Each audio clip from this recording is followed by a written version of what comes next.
Hello, everybody, and welcome back to Broken Brand. And we're going to be talking about Lord of the Rings today.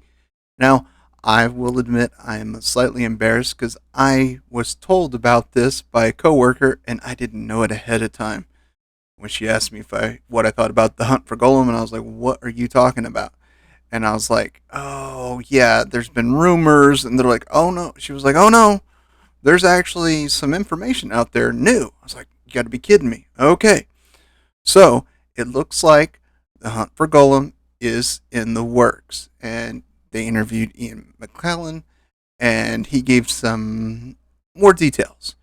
And it appears that they're going to have a script ready probably by the beginning of next year, the first of 2025. Now, it's Andy Serkis and Peter Jackson are kind of going to be working on this project together, and I'm excited and I'm also cautious because we got Rings of Power and that was a I'm sorry. I don't think I made it past the third episode of the first season before I just said I can't do it anymore. And I know some people like it and good for them. Uh, you can like what you want, but you can't say it's good. I like bad movies. I know they're bad. I admit they're bad, but I like some really bad movies. So it looks like he let it slip that it's going to be a two-part movie. There's going to be two movies in this telling of the hunt for Gollum, and he's going to be coming back as Gandalf only because he can't see anyone else playing the part. So now we're going to have to start a campaign to fully protect Ian McKellen for the next 3 years, and we need to keep him safe so we can get this. And I find this fascinating because it's not so much exact lore. This is why I'm a little hesitant because that's what we kind of got with Rings of Power and the new War of Rohirrim was seemed like such a good thing, and then the trailer released, and I didn't even make a video on it because I was just like, I want to hold my tongue until we get a little bit more information. But I mean, honestly, it's not looking great. But however, with Andy Serkis and directing and doing the voice of Gollum and Smeagol, the hunt for Gollum will take place. And even though it doesn't hint, it does mention Aragon a lot. So maybe he may make an appearance. I don't know. They don't really say it.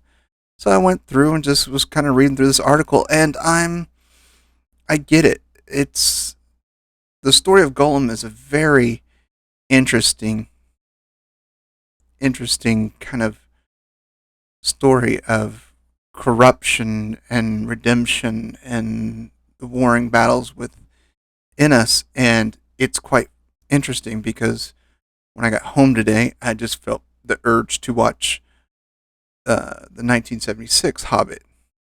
76? I don't know. The very old animated Hobbit. And the thing that caught my attention, because I haven't watched it in a while, I remember I watched it a lot when I was a kid. I loved it. That during the interaction between Bilbo and Gollum, when they're doing the riddles and he swims off to go find the ring to show Bilbo, he starts talking about it was a present on my birthday.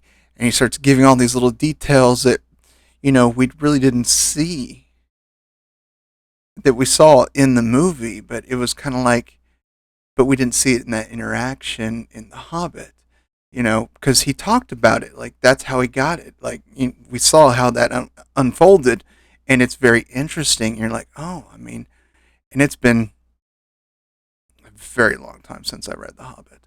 And I was like, okay, this is really cool. This is really interesting that this dialogue that I forgot about was in the original animated movie. And so there's a lot of things that I probably do need to go back and reread all the books.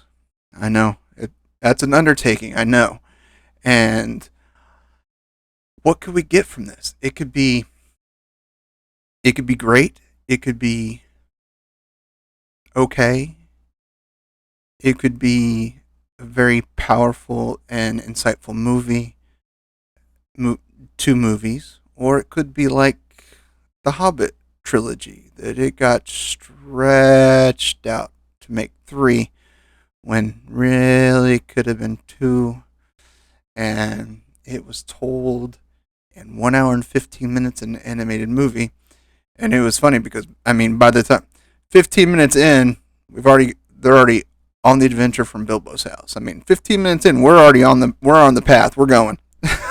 I mean, it's fast paced compared to the trilogy, and I was like, okay, so it's what are we getting? We don't know. We just got some. They're still writing the script, and we'll just have some more answers come near the beginning of the year, and hopefully we'll get some more information from Peter Jackson, Andy Serkis.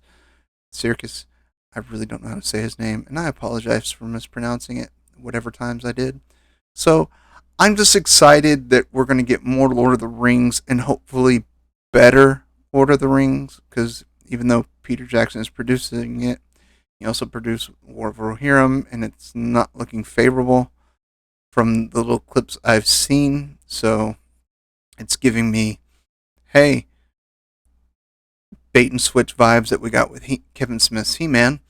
So we'll see what happens, and we'll see what happens with the hunt for Gollum. So I'm excited and I'm reserved, but I want to be hopeful because Tolkien was a master storyteller, and we should do our best to relay his story the best possible way and not to corrupt it. Amazon. So until next time, my friends, as always, I love you all, and there's nothing you can do about it.